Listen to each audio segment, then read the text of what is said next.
So one thing to understand, and this is actually a really big fact to realize, is did you know that actually 40% of online leads or just requests for information go unanswered? Rough. Isn't that Yeah. crazy?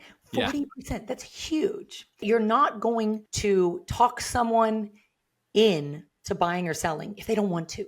The big thing is that when they make that decision, you need to be the one in front of them.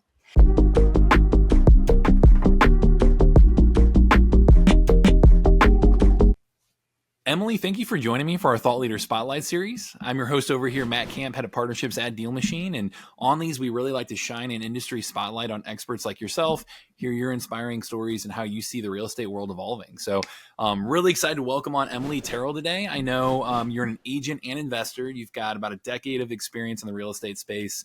A top real estate team leader and also a Tom Ferry coach. I'd say you're really a master at creating systems that allow your business to serve your life, not dominate it. I know as an example, like, hey, you mentioned, hey, you spend like 6 months a year at the beach running your team from there. So not a bad lifestyle to live. I love that. So, and I think we're going to be doing a little bit of an education series for our DealMachine audience today, really digging in more on long-term follow-up and best practices around that, because that's something we don't touch on enough. It's something that I think everyone can improve at, and we just lose out on so many opportunities because we need to improve at that. So I'm excited to dig in there. Emily, thanks for coming on today. You're welcome. I'm super excited to be here as well. So awesome. Can you tell us more? I mean, I mentioned a little bit about your real estate journey there, but can you talk about how you got into real estate to begin with? And I'd love to give the audience a little more background before we dig in today. It's not the most exciting story, but I decided to be a stay-at-home mom. Before that, I worked for a marketing company. So I was the one that made the phone ring. You know, when people were like, when you answer the phone and they're like, can we talk about your car's extended auto warranty?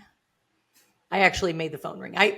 But instead of us calling you, I actually made the phone ring inbound, right? That was my job. I ran the marketing department and I was really good at it. But I had my first child and I was like, man, I want to be home with him, right? I did that for about 6 months and I realized I actually wasn't that good at that.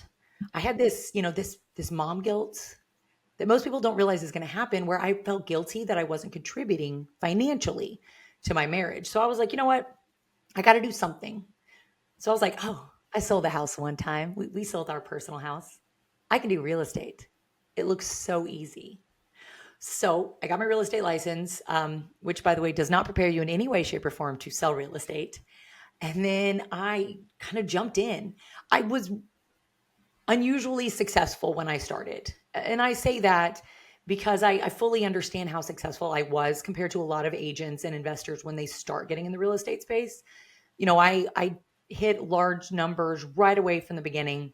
And so it's been quite a journey to get to where I am now, but I don't know, it's a wild ride. And I'm so excited that now I actually get put into positions where I get to share what I've learned and hopefully help more agents and investors shortcut that knowledge into, being better and just being able to hit those goals a little bit faster for themselves.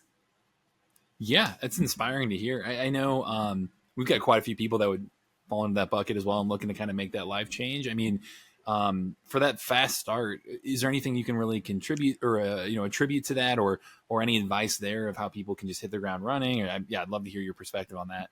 Yes. So, and I have a somewhat of an analytical mind. Sometimes it's the weirdest thing. I blame the ADHD. But when I first started in real estate, I actually got really smart and strategic in who I partnered with. So in the beginning, I really had two lead sources that contributed the most to my business. Number one was Zillow, right? Love it or hate it. It worked for me. I was smart though. I didn't choose the zip code I lived in. I'm in the San Antonio, Texas area. So I didn't choose like downtown San Antonio. I didn't choose exactly where I lived. I chose a zip code that was 30 minutes away, but was really, really large. And I chose that because it was also an area that was starting to boom. It was starting to get a significant amount. There was new construction in the area. There was also a lot of people buying in the area. So I chose this zip code that was further out. So meaning that the closest showing that I was going to go do was 30 minutes away.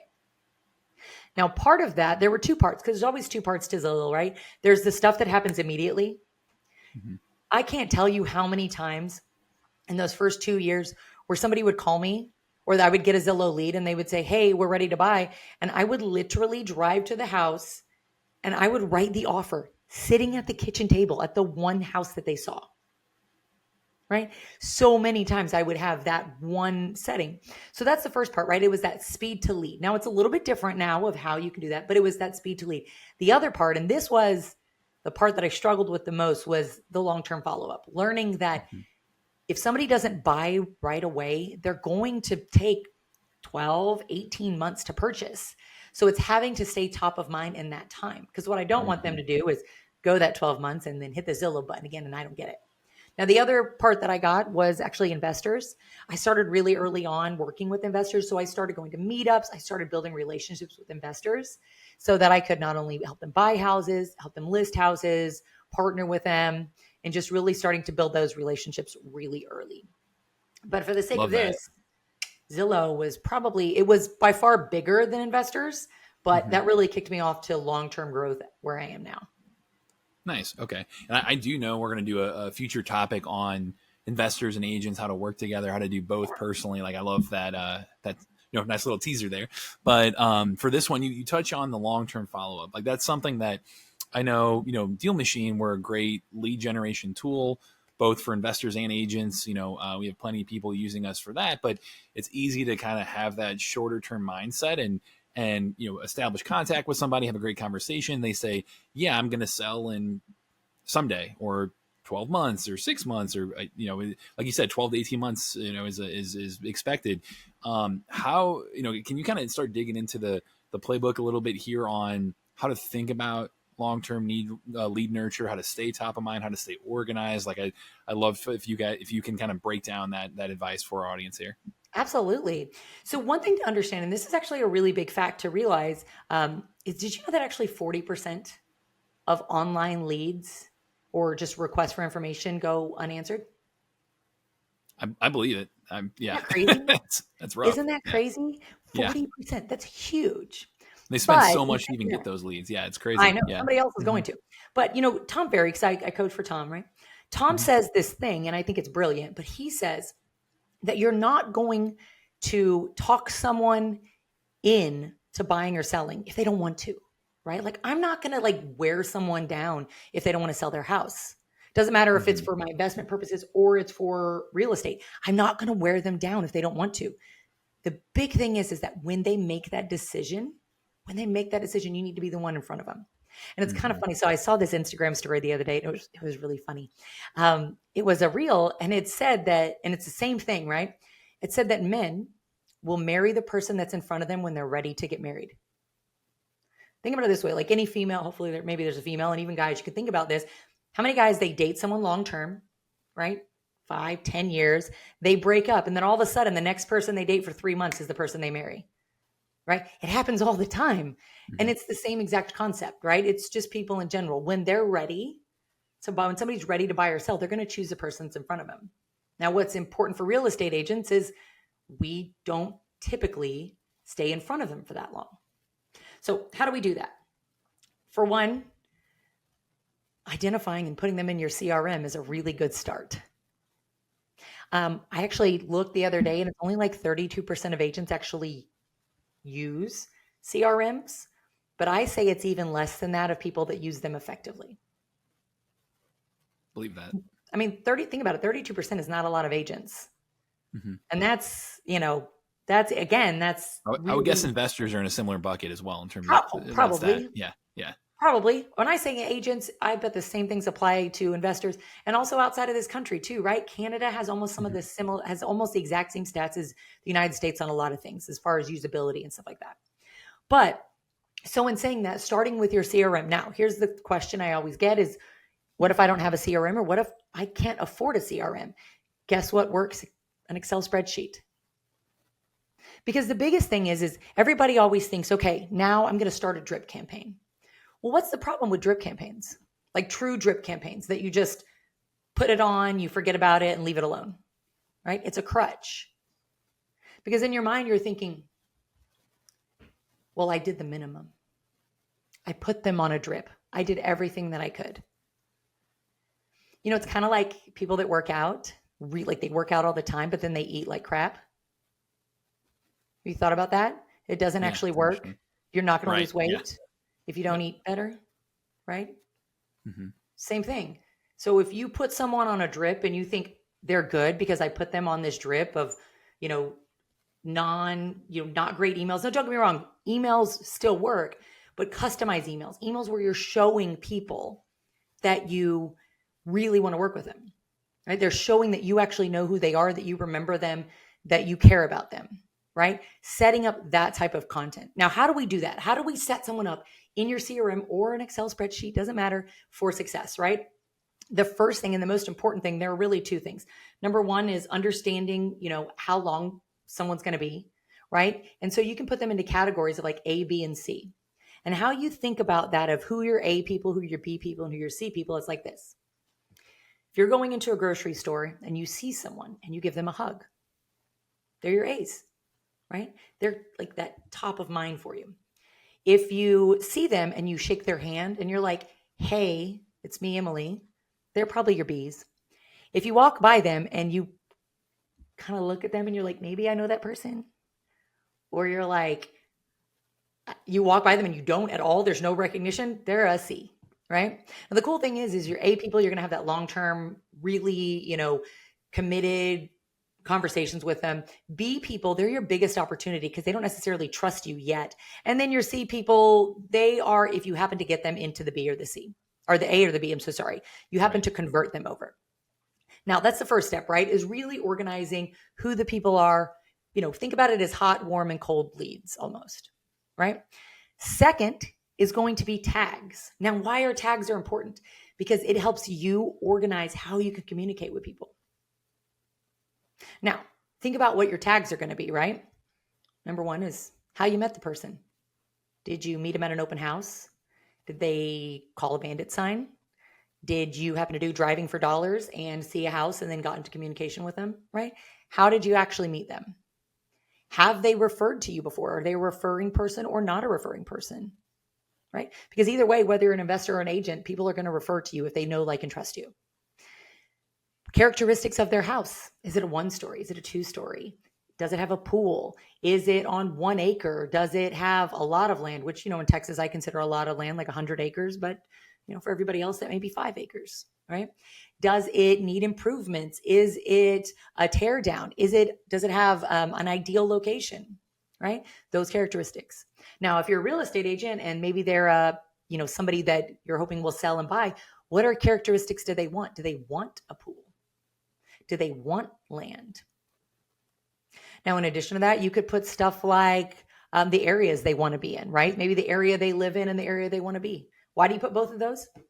You put the area that people live in because everybody's nosy. When you send them an email and you say, hey, your neighbor's house just went up for sale, they want to know, right? Everybody's nosy. You put areas that they want to be and they want to move to because they want to know if something comes up. I know me, if the perfect house came up next, or I keep pointing that way because the town is that way that I would live in if I decided to sell, I absolutely want to know. I want to know everything that somebody lists there, just in case it's that perfect house, right? I want to know these things. Now, we could go through a ton of tags. I could go all day long with them, right? But identifying all of this, because it makes it easier.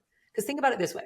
If you're talking to someone that you want to buy their house, and you know that they're going to move into an apartment. And, for an investor, you know that they want to move into apartments because you actually had a conversation with them, right? Hmm. You know this, and you know there's some new apartment complexes coming up. And you find out that they like pickleball. So you tagged them pickleball. And you find out right outside that apartment complex is being built as a pickleball court being built as well. Do you think you could find an article about it and send it to him and say, hey, I know you wanted to move into this area. I know you really liked pickleball. I found this really amazing apartment complex that has a pickleball court outside. And maybe that's the thing that sets them over of wanting to sell. But the cool thing is you're not coming to them and going, hey, you ready to sell? You ready? Like, you call them for millennial? Oh no, sorry, Gen Z. This is a phone, not this. I aged myself there for but are you ready to sell? Do you? So it's just that little bit of a it's that different way of approaching people, right? It's actually showing them, Mhm. hey, I know you. I remembered what we talked about. I was paying attention and I'm staying top of mind. Because what are you doing? When you're sending somebody that email, right? You're showing them you know them. And you're also sending an email with your information in real estate. And all of that's conveyed in one email or one text message or one phone call, right? All of that information is. That was so Now, good. Yeah. Yeah. so Go does ahead. that Go make ahead, sense? Emily. Does it also Yeah, make you really think absolutely. how you're setting up your CRM now, your Hmm. database? Yep. Yep. Yeah. And you're right. The personalization like that shows you really care and shows and makes you stand out. And like you said, it's not just a you ready to sell, you ready to sell, you ready to sell. Yeah. Um, do you have any recommendations on? And I'm sure there's no one size fits all, but just curious on how you think about cadence and what channels you use. Whether it be like text or call or email, or do you have any kind of best practice advice on those two things? Yeah. So all of them, right? And it kind of Yeah. depends on the person, right? So for me, right, I always tell people that the absolute best way to get in touch with me is Instagram, because that's where I spend most of my time, right? Especially for real estate agents, and investors and everybody who's looking, that's where I go and connect with people because it's the easiest for me. I get about 8,000 text messages a day. If I gave everybody my phone number, it would be even more. So I like Instagram because it's where I'm going to communicate. However, what you should do is when you're talking to someone, get all of their information.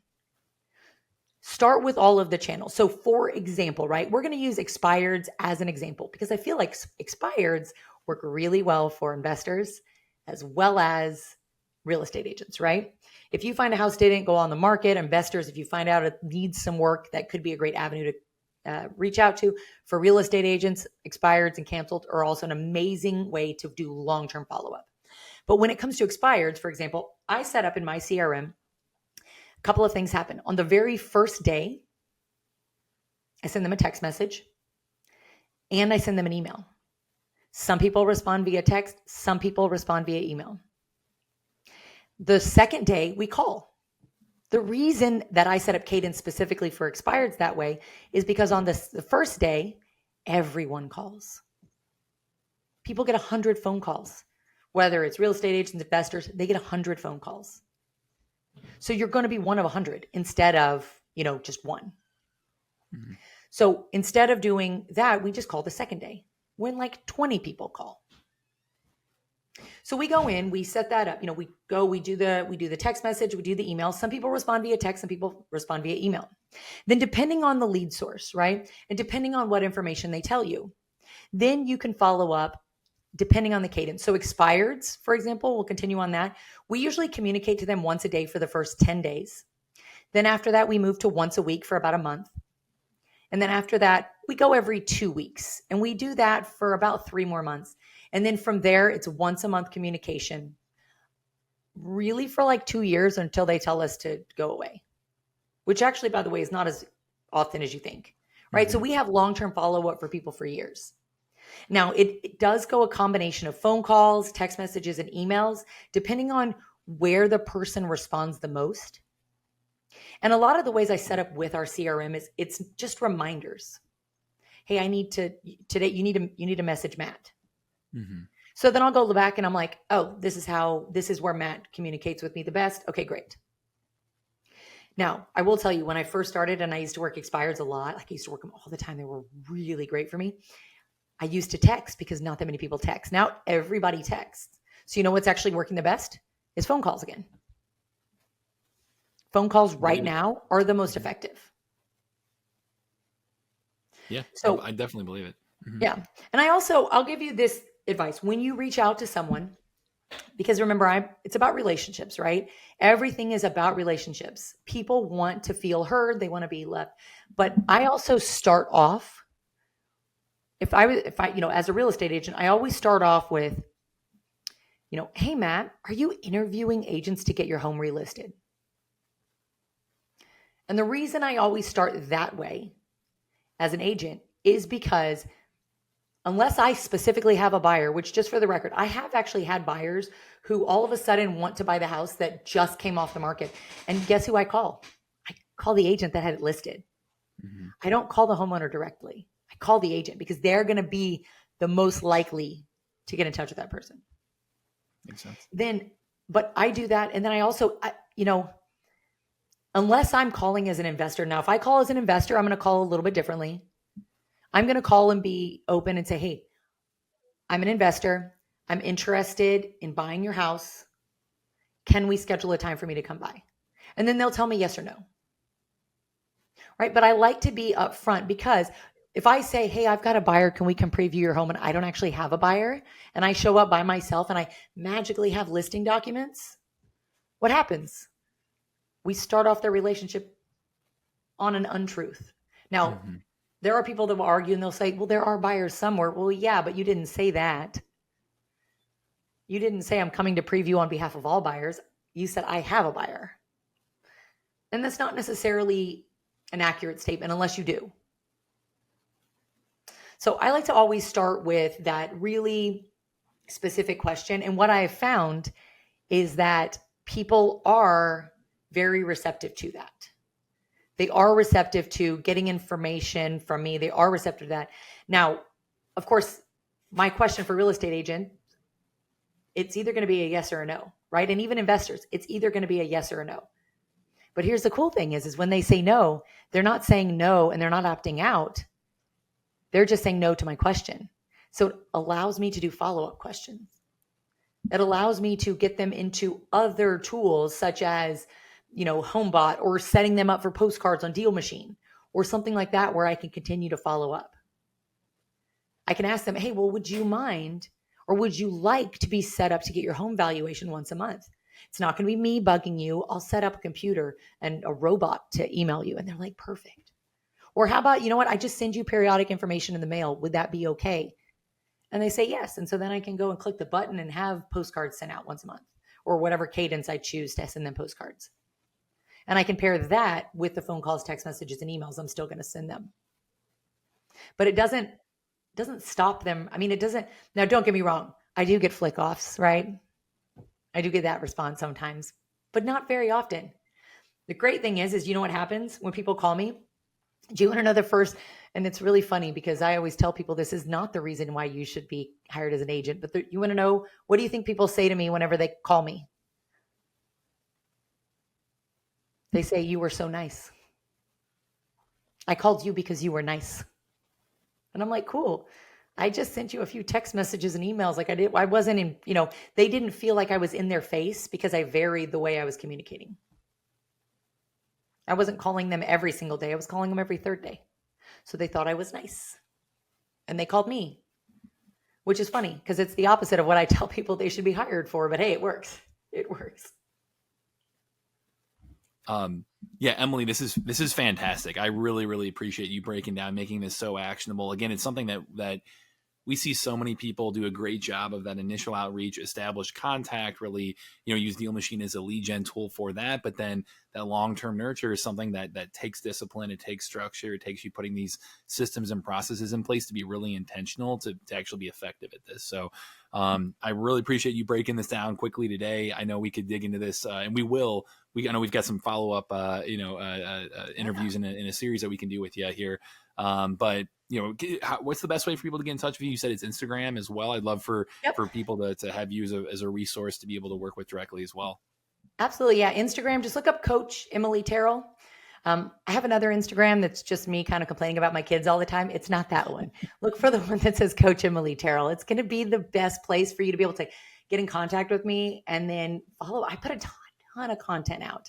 So I put content out like this all the time, just small tidbits for you to be able to share and use.